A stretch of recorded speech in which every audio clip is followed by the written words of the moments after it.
রবের দিকে, ভালো আত্মা তুমি আল্লাহকে রাজি করেছো, আল্লাহর দিকে ফিরে চলো। তেমনি খারাপ আত্মাকে বলা হবে, আত্মারে তুই বেরিয়ে আয়, দেহ তো তোকে দেয়া হয়েছিল, দেহটা তোর নয়, এটা আল্লাহ তোকে গিফট করেছিল, উপহার দিয়েছিল। পৃথিবীতে তুই ঘুরবি, ডিগ্রি হাসিল করবি, ব্যবসা বাণিজ্য করবি, তার জন্য তোকে দেহ বিচরণের জন্য দেহটা দেওয়া হয়েছে। দুনিয়া বিচরণ করার জন্য দেহ দেওয়া হয়েছে, দেহ ফেলে দে, তুই বেরিয়ে আয়। আত্মাকে নিয়ে যাওয়া হবে। আত্মার কোনদিন মত হয় না, আত্মা আছে আমার দেহে, আজরাইল নিয়ে চলে যাবে। আত্মা তো মরবে না, আল্লাহর কাছে হাজির করে দেবে। আল্লাহ ইল্লিনে দেবেন, সিজ্জিনে দেবেন, জান্নাতে দেবেন, জাহান্নামে দেবেন। আত্মার কোনদিন মত হয় না। এই আত্মা কি আল্লাহ বলেছেন, তোর প্রথম তকদিরে যখন আমি লেখি তখন মতকে লিখেছি, তারপরে তোকে আমি হায়াত দিয়েছি তুই ভালো আমল করবি বলে। দেহ আমল করে না, আত্মা আমল করে। ব্যবহার করা হয় দেহকে। মাইক আওয়াজ করে না, আওয়াজ করছি আমি বন্ধ করে দিলে সমস্ত মাইক বন্ধ, আমি আওয়াজ করলে সমস্ত মাইক আওয়াজ করবে। তাই দেহ আমল করে না, আমল করে আত্মা, ব্যবহার করে দেহকে। তাই আল্লাহ তাবারাক ওয়া তাআলা বলছেন, গোলাম রে, আত্মা কোনো দিন মরবে না। যেদিন মতকে চিনবে সেদিন আমার কাছে ফিরে আসবি। একটা উদাহরণ দিব আবার। আল্লাহ নিয়ত করলে যে নূর মোহাম্মদ নামে একটা মানুষকে পাঠাবো দুনিয়াতে, তো পৃথিবীর সৃষ্টির 50,000 পূর্বে, 50,000 বছর পূর্বে আমার তকদির লিখছে। বলেন, পৃথিবীর সৃষ্টির 50,000 বছর, 50,000, 50,000, 50,000 অর্ধ লাখ বছর পূর্বে আল্লাহ আমার তকদির লিখছেন। তাহলে আমি আজকে ভাটলের ময়দানে 11:30টায় উঠে বক্তব্য রাখবো, এটা পৃথিবীর সৃষ্টির 50,000 বছর পূর্বে লেখা হয়ে গেছে, কেউ না বলতে পারবে না। আর কি বিষয়ে বলবো, এরপরে কি বলবো আমি জানি না, আমার আল্লাহ জানে। এরপরে কি বলবো আমি জানি না, আমার আল্লাহ জানে। তো কোন কোন ভাষা বলবি। এবার এই উদাহরণটা মন দিয়ে শুনেন। লিখতে শুরু করলেন, যে লিখলেন নূর মোহাম্মদ নামে একটা ব্যক্তি যাবে, আর মওতের ডেটটা আগে লেখে। কথাটা বোঝার চেষ্টা করে, মওতের ডেটটা আগে লিখ। যে মওতের তারিখ লেখা হলো 2026 সালে সেপ্টেম্বর মাসে 13 তারিখে বিকাল 3:15 মরবে। আল্লাহ নিয়ত করলে নূর মোহাম্মদকে কত বয়স দেব, 54 বছর। ওইখান থেকে টেনে হায়াতকে বের করছে। আল্লাজি খালাকাল মাউতা ওয়াল হায়াতা, ওইখান থেকে হায়াতটা বের করছে। যে ওই 2026 সালে সেপ্টেম্বর মাসের 13 তারিখে বৈকাল 3:15 পৃথিবী ছাড়বে। তাহলে ওখান থেকে ও 54 বছর হতে কোন দিন মায়ের পেট থেকে বের করতে হবে, এটা আল্লাহ হিসাব করে দিয়েছে। সেই দিন আমাকে মায়ের পেটে দিয়েছে। এবার আমি মওতের দিকে হাঁটছি, ঠিক আমার হায়াতের সাথে আমার রুজি মেল আছে। এমনি করে রুজিটা পাশে পাশে সাজানো আছে। কেন? রুজিতেই মত, রুজিতেই মত। রুজি খতম, মত শুরু। রুজি খতম, মত শুরু। রব্বুল আলামিন প্রথম রুজি আমার লিখলেন, শুরু কর। মায়ের পেট থেকে নানির কোলে আসবে, দাদির কোলে আসবে, খালা থাকবে, ফুফু থাকবে। তখন নূর মোহাম্মদ প্রথম রুজি খাবে কি? মধু। হয় মধু লেগেছেন আল্লাহ, না হয় লেগেছেন পানি। বাচ্চাটা জন্ম নিল, কাঁদতে শুরু করেছে, নানি দাদি মুখে পানি দেবে কিংবা মধু দেবে। এইটা হলো আমার শুরু খাবার। আস্তে আস্তে মায়ের বোঁটা টানতে টানতে কতদিন টানবো, কবার টানবো, কয়বার খাবো সব লিখা আছে।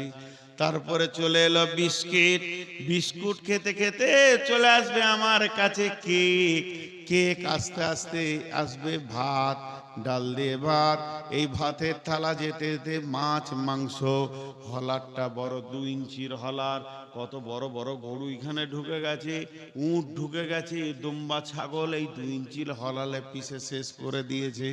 এই খেতে খেতে খেতে খেতে আমি বিরাট বড় হলাম। ভাটলে আজকে আসবো, ক প্লেট খাবো, কোথা খাবো, কোন জায়গায় খাবো, আল্লাহ তকদিরে লিখে দিয়েছে। এই খাবার আমার সঙ্গে চলছে। যেতে যেতে আমার হসপিটাল হয়ে গেল। সেপ্টেম্বরের 13 তারিখ চলে এসছে 10 তারিখ, আমি হসপিটালে শুয়ে গেলাম। খাবার আর যায় না। এরপর কলা, দুধ, রুটি আর মুখে ঢুকছে না। রুটি লোক বলছে জমজমের পানি একটু দে, পানিটা খেয়ে নিলাম। এরপরে আমার প্লেটগুলো আস্তে আস্তে আগিয়ে আসে। মতের প্লেটটা আজরাইল ধরে আছে, তোকে এটা শেষ চিখা চিখতে হবে। আমার শেষ পানিটা পেটে চলে গেল। আত্মীয় স্বজন খোয়ালে, আজরাইল বলবে আর রুজি তোর নাই, প্লেট খতম হয়ে গেছে, এবার মতের স্বাদটাকে চিকেলে। আমি যখনই মদটাকে চিকে নেব, পৃথিবীর একটা ফোঁটা পানি আর আমার পেটে যাবে না। সুম্মা ইলাইনা তুরজাউন, আমার আত্মা দেহ ছেড়ে রবের কাছে চলে যাবে। এর নাম মদ। আচ্ছা, মদ মিষ্টি না তিতা? যে জিনিস খাওয়া যায় তার স্বাদ আছে, যে জিনিস খাওয়া যায় তার স্বাদ আছে। আর একবার বলছি, যে জিনিস খাওয়া যায় তার স্বাদ আছে। এতগুলো ভাই বসে আছেন, একবার হানা বলেন। যে জিনিস খাওয়া যায় তার স্বাদ, মিষ্টি, ফিকা, তিতা, কষ, যাই হোক তার স্বাদ আছে। তাহলে মতের স্বাদটা কি? এর উত্তর হচ্ছে, যে খেয়েছে সে তো চলে গেছে, তাহলে বলবো কি করে? যে খেয়েছে সে চলে গেছে, তাহলে তো বলা সম্ভব নাই। এবার আমি আপনাদেরকে অনুভূতি দিচ্ছি। আমিও বলতে পারবো না আমি খাইনি এই জন্য, কিন্তু অনুভূতি দিব জ্ঞান দিয়ে, বিবেক দিয়ে। একটা উদাহরণ দিয়ে আগে, মা মুরব্বী মানুষ সুন্দর করে ক্ষীর বানিয়েছে, পায়েস। মালগুলো কোথা থেকে এনেছে? নিজের গাছের নারকেল, নিজের বাড়ির গায়ের দুধ, দুটো মালে ভেজাল নাই। নিজের মাঠের জমির ধান, ভেজাল নাই। সবগুলো ভেজাল মুক্ত মাল দিয়ে এক হাঁড়ি ক্ষীর বানিয়েছে মা। 4টা ছেলে বসে খেয়েছে, আর একটা ছেলে শুয়ে আছে বিছানায়, খালি 22 দিন জ্বর, এত জ্বর যে ওর মুখে মানে পানি দিলেও ওকে তিতা লাগছে, খেতে পারছে না, থুথু করে ফেলছে। এই 4 ভাই 2 প্লেট করে খেয়ে বলছে, মা আর আছে? বলছে হ্যাঁ আছে, খা, আল্লাহ দিয়েছে ঘরের মাল, খা। 4 ভাই বড় ভাইকে বলছে, ভাই কোন দিন মা মরে যাবে রে, মায়ের হাতের ক্ষীর 1 চামচ খা। ও বলছে ভালো লাগছে না, না খা, ভালো লাগছে, খা। জোর করে তুলেছে, তুলে ওর মুখে ভরে দিয়েছে 1 চামচ। তিতা, ক্ষীর তিতা। আরে যে বলেন, বন্ধুরা আমার, পৃথিবীর যত খাবার আপনি খেয়েছেন বা যেগুলো আপনি খাননি, সবগুলোকে যদি এক জায়গায় জমা করা হয়, সবারই স্বাদগুলোকে এক জায়গায় জমা করা হয়, মতের স্বাদ তার থেকে অনেক ভালো। কেন শুনেলেন? আম খাবেন, রিজাল্ট কি পায়খানা। আঙ্গুর খাবেন, রিজাল্ট কি পায়খানা। ভাত খাবেন, রিজাল্ট কি পায়খানা। রুটি খাবেন, রিজাল্ট কি পায়খানা। মাছ মাংস খান, রিজাল্ট কি পায়খানা। পৃথিবীর যত খাবার আছে তার রিজাল্ট হচ্ছে পায়খানা। আর যেদিন আপনি মদ খাবেন, এর রিজাল্ট পায়খানা লয়, এর রিজাল্ট হচ্ছে আল্লাহর মুলাকাত। পায়খানা নয়, পেশাব লয়, টয়লেটে যেতে হবে না। যেদিন আপনি আমি মদকে খাবো, ওপারে আমার রব দাঁড়িয়ে আছেন। অতএব মদ খেলি আল্লাহকে দেখা যায়। এর মতো দামি স্বাদের খাবার আর নাই। কিন্তু ওই শরীরটা ক্ষীর খেলো, 4 ভাই খেলো, তাদের শরীর ঠিক আছে। তারা থালা থালা করে 3 প্লেট উড়িয়ে দিল। কিন্তু একজনের গায়ে জ্বর, এত জ্বর ক্ষীর কেসে তিতা বলছে। তার মানে যে শরীরে পাপে পরিপূর্ণ হয়ে থাকবে, যে লোকটা পাপ করে করে বডিটাকে কয়লা করে দিয়েছে, যার পাপের চাপ এত বেশি, ওকে মদ ভালো লাগবে না, মদকে তিতা লাগবে, এত কষ্ট হবে। যেহেতু মরার পরে সে আল্লাহর মুলাকাত পাবি না, আর পাপের জগতে ভেসে রয়েছে।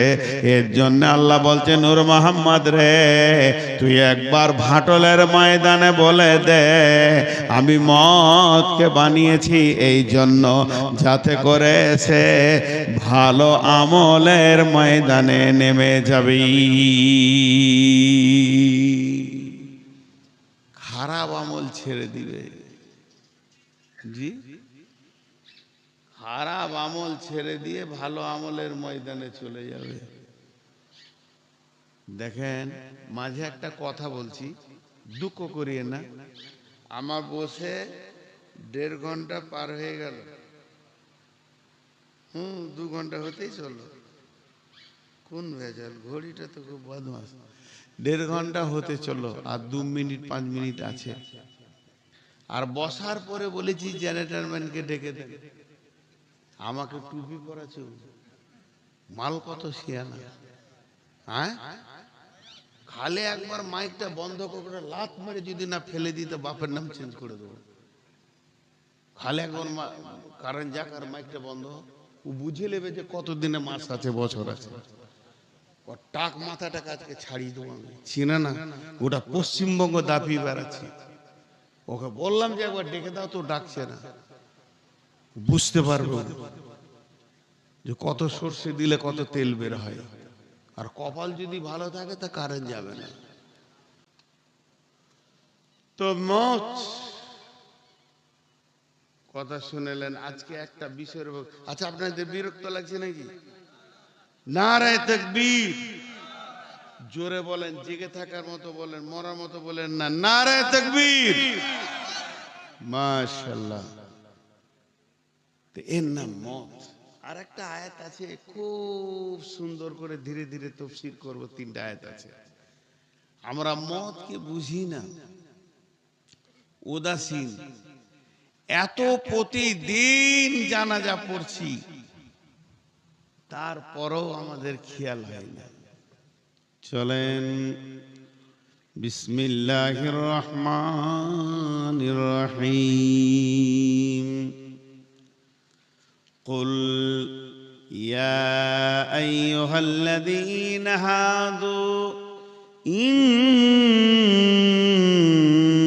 زعمتم أنكم أولياء لله من دون الناس فتمنوا الموت إن كنتم صادقين ولا يتمنونه أبدا بما قدمت أيديهم ওয়াল্লাহু আলিমুম বিজ্জালিমিন। কুল ইন্নাল মাউতাল্লাযী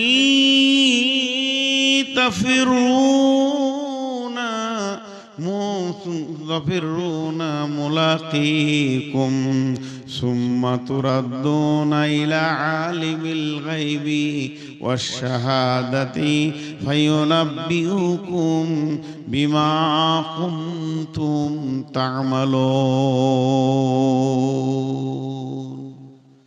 এই আয়াত কটা শুনে যাবেন। যে কটা লোক বসে আছেন, বাপজি ভাই, আমি হাত দুটা ধরে বলছি,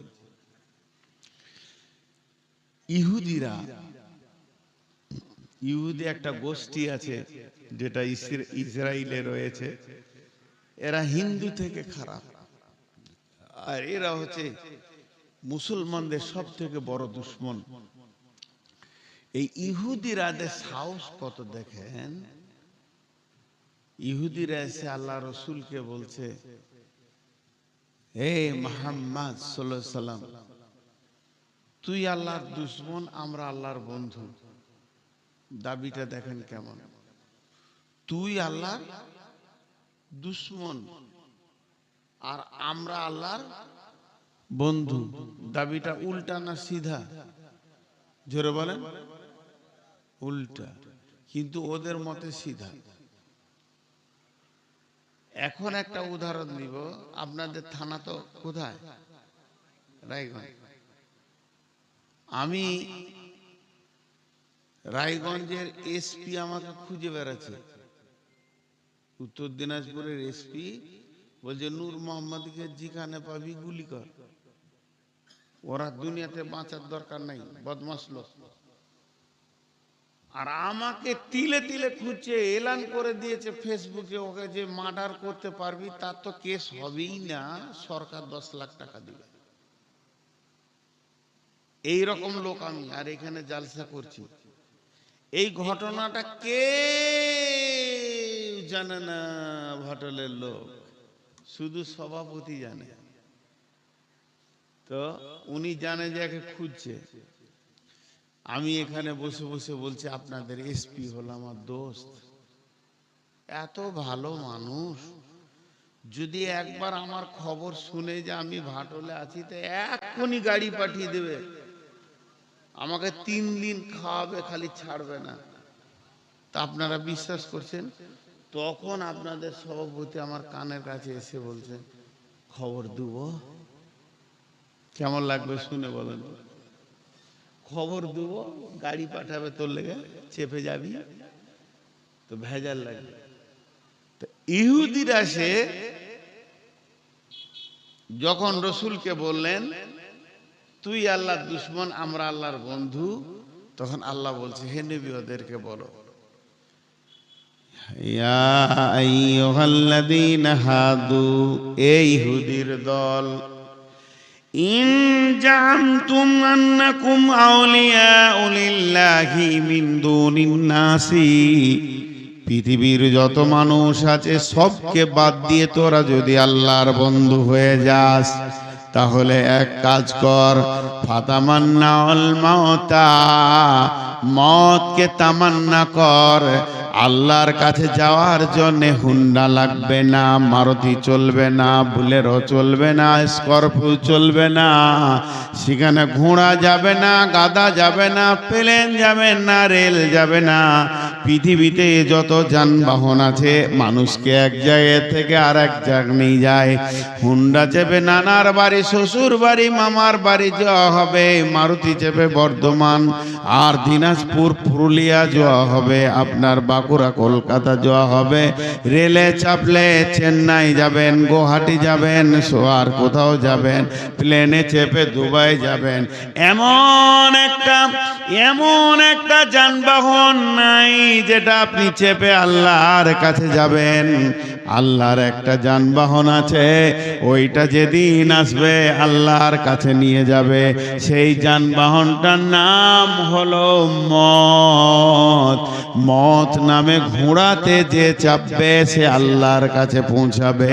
তো ইহুদির দল, তোরা আল্লাহকে নিজের বন্ধু যখন বলছিস, যদি তোদের দাবিটা সত্য হয়, যদি তোদের দাবিটা সত্য হয়, তোরা এক কাজ কর, ফাতামান্নাউল মাউতা, তোরা মওতকে তামান্না কর, মওতকে কাছে ডাক, মওতকে টেনে নে, মওতকে নিয়ে আয়। ইন কুনতুম সাদিকিন, যদি তোরা সত্যবাদী হস। আল্লাহ বলছেন ওয়ালায়াতামান্নাউনাহু আবাদাম বিমা কাদ্দামাত আইদিহিম ওয়াল্লাহু আলিমুম বিযালিমিন।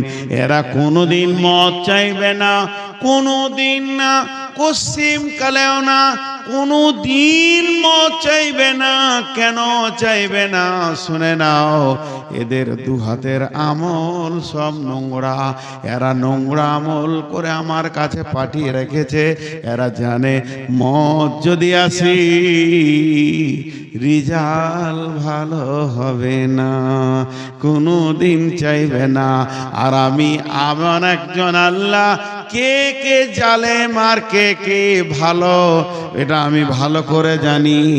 আল্লাহু আলিমুম বিযালিমিন, আমি জালেমদেরকে চিনতে পারি। হাজি,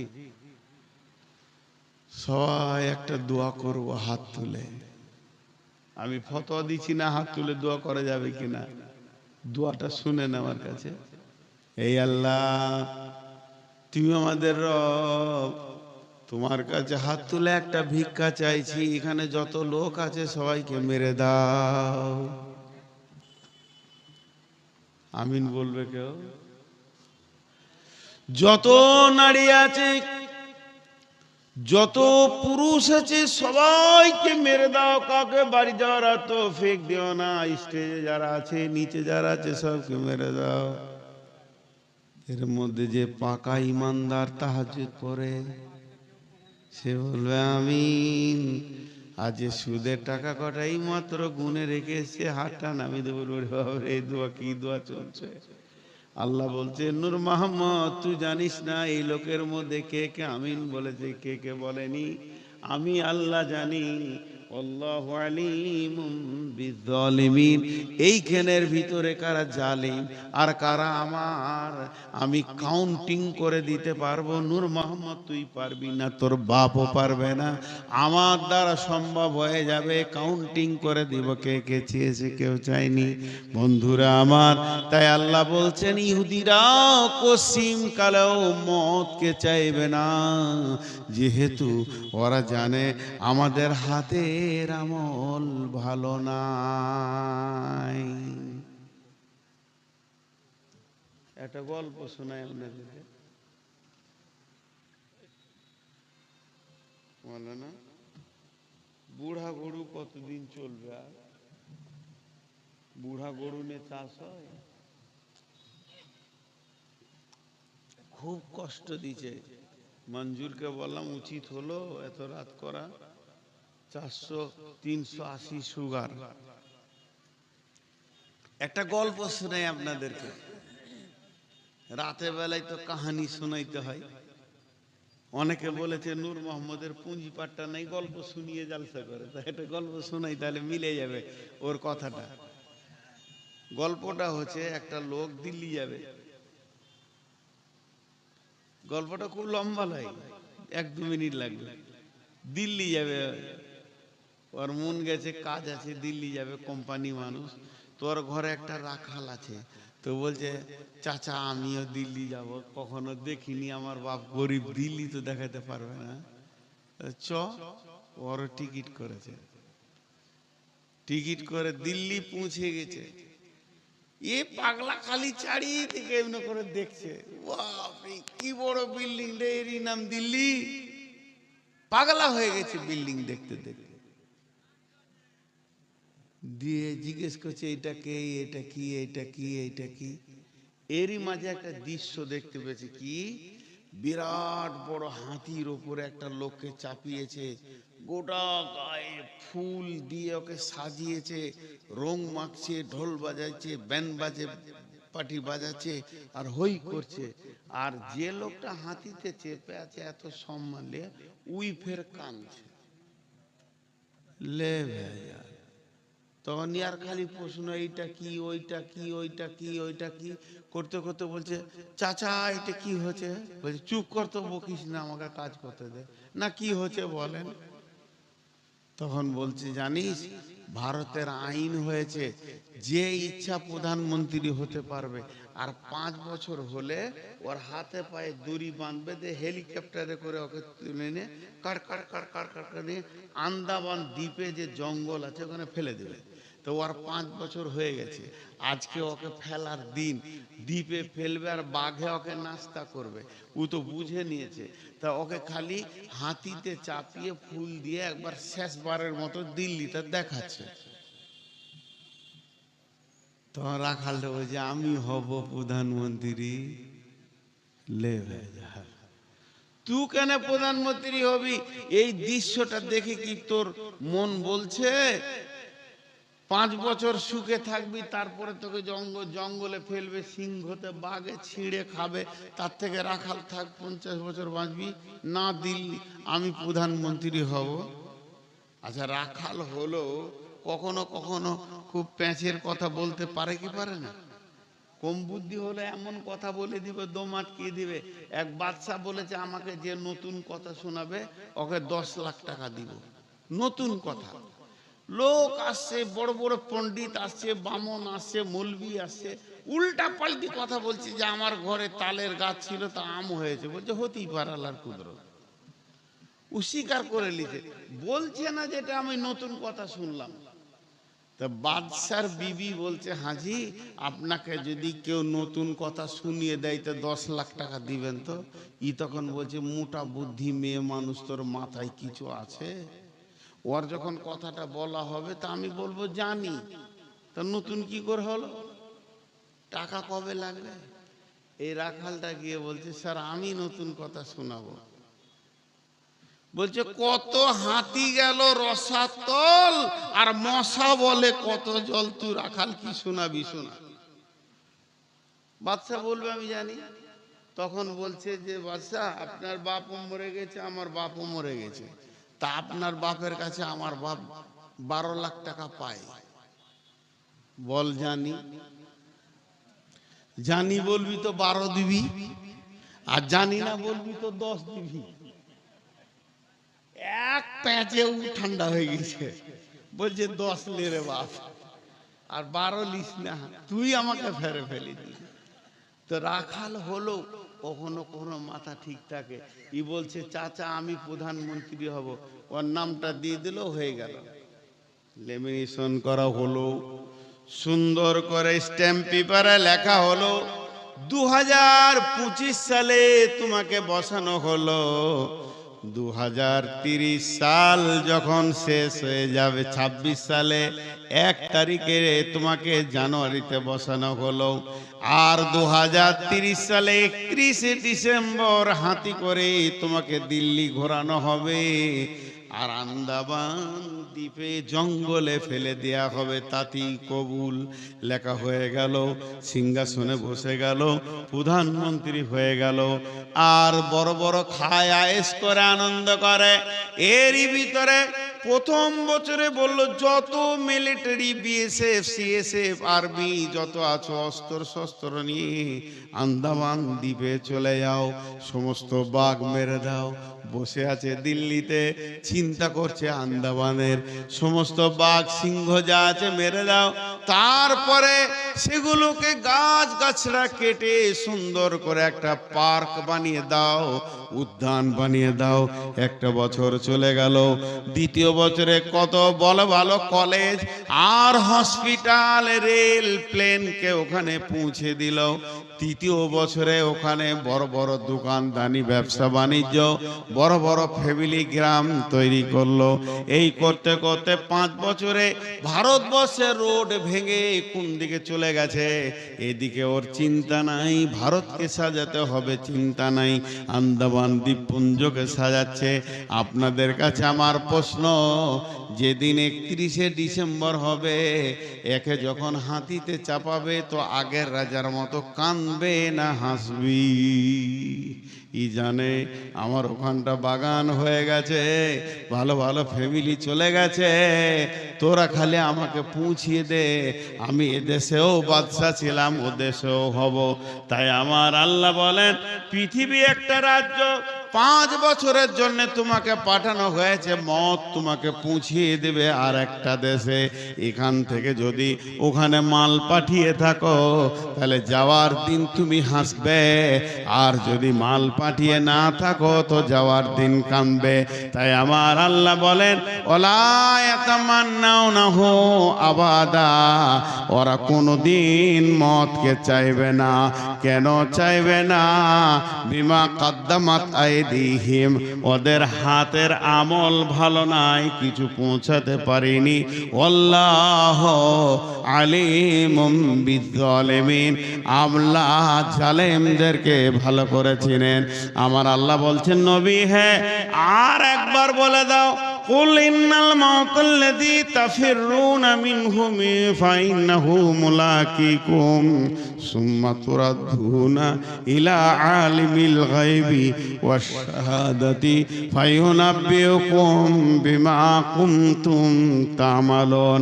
হে বিশ্ববাসী রে, তোমরা যদি মত থেকে দূরে পালাও, যেখানেই যাবে না যাও না কেন, মত তোমাকে খুঁজে বের করে নেবে। মত থেকে তুমি পালাবার কোনো রাস্তা পাবে না। মাইকটা খানি বন্ধ করি নাকি, তোমার ডিস্টার্ব হলো? কিছু মনে করো না বাপ, আমার অভ্যাস খারাপ তো, দিয়ে চিল্লাইছিলাম। আহা, ফোন করছিল, ডিস্টার্ব হয়ে গেল। আমার অভ্যাস খারাপ তো, খেয়াল করিনি, কিছু মনে করিয়ে না।